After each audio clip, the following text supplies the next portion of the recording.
จากเก้าก่อนในตอนต้นมวนคนฟังอย่าฝ่าบน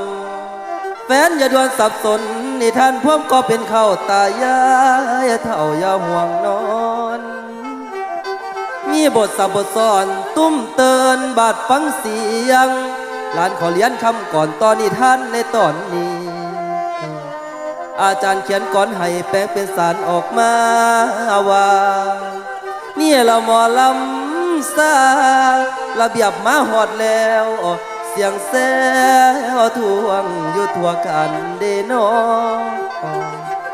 พันละนาบอนบานนิทานกันน้ำสมัยแต่บ่ไล่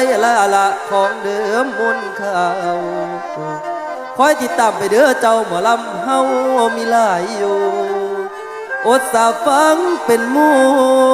มวนลูกหลานจนซอเศร้าตายายเท่าจังเต่าเมื่อเดนอนผู้ฟัง